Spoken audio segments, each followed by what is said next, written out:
Okay, question number 8. A helium nucleus consists of 2 protons and 2 neutrons. Its diameter is about 10 to the power negative 50 meter. A. Calculate the force between the 2 protons.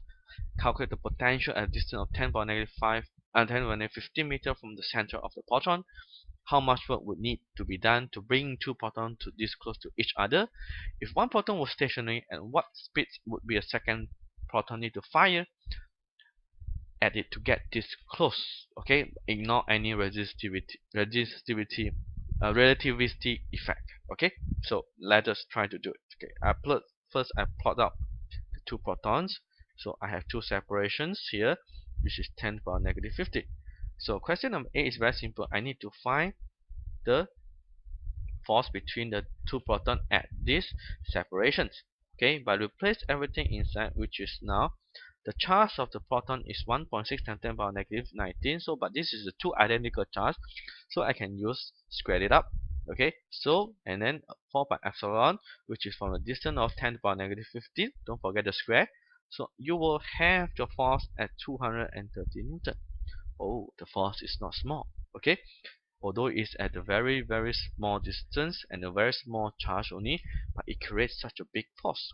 Okay, so this is what we call a strong field force. Okay, one of the very important force in the field theory.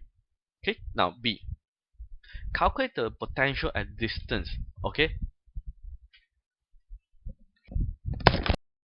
we need to calculate the potential. Okay, so the potential, let's call up the potential equation. V equal to Q over 4 pi epsilon naught r.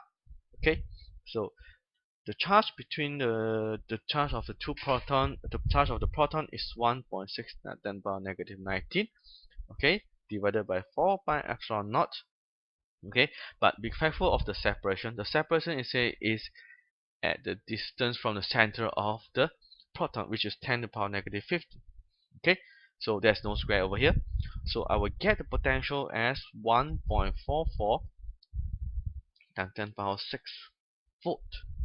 Oh, it's not a small potential again. Okay, so part C. Okay, now if I want to bring these 2 protons together, okay, by bringing these 2 protons together, so how much work I have to be done? Okay, what is my work done over here? Okay, so my work done is QV. Okay, QV, where one of the proton will act as a test charge. Okay, where we have calculated the potential at the B. Okay, where B, one of the proton will act as the a charge, which is a will be emit all the electric field, and the other will be act as a test charge. So again, I will use this work done equations. Okay, negative 19 and times 1.44, use back the potential that I calculate in B, times 10 to the power 6. So what you get here is 2.3 times 10 to the power negative 13 joule. So you can see, although we have a very big force and also a very big potential, but eventually when we come to the work done, you need only a very least work, okay, least energy input to the system, and we can get these 2 protons to be collapsed on each other. Okay, so part D. Part D is say that if one of the proton is stationary, okay, now the other, like, is, let's assume is a test charge. Okay, now I want to fire it so that it can be get as near to the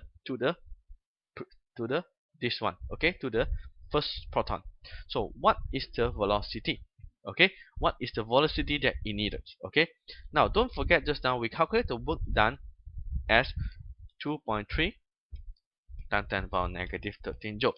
Now don't forget, now your energy is, now your proton is moving. So when your proton is moving, we have one energy inside, which is our kinetic energy. Okay, so kinetic energy will be equal to half of mv squared.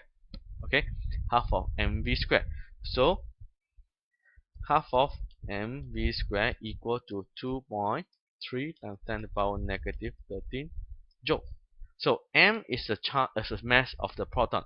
Okay, so you place it inside, then eventually what you get, your velocity will be 1.66 times 10 to the power 7 meter over second. Okay,